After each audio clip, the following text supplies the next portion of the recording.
Hey, what's going on? My name's Danny, and today I'm going to be painting the interior of my classic Mustang.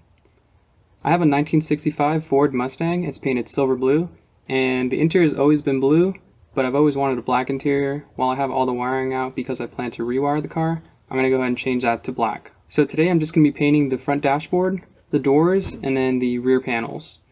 As far as prep goes, I just used 220 grit sandpaper on the dashboard, and everything basically came right off. And then I used paint thinner on the doors and the rear panels since those kind of have a texture to them, and I didn't want to sand that out. For paint, I'm going to be using Krylon's Pro Professional All Surface Enamel. I was told this would be the best paint that I had locally available, at least, to paint any sort of metal. It would adhere the best, and it would also look the best. So now I have everything masked off. I cleaned everything with isopropyl alcohol, and it's time to get started.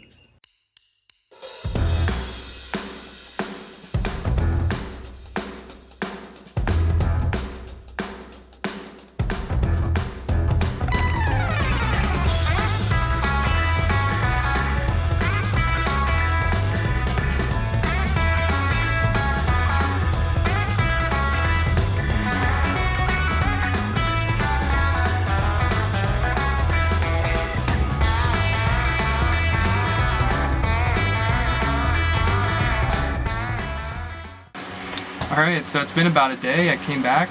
Everything here looks really good. Super happy with it. I ended up letting it dry overnight, and I think it came out really good. So over the dash, I used about maybe 2 coats of paint. No problems there. Everything here was a-okay. On the doors itself, I ended up using about 3 coats. There was a couple spots on the bottom of the door where the rust didn't really let the paint grab, so it kind of fell off. Kind of a bummer, but I'm not too, disappointed over it because no one's going to really see it.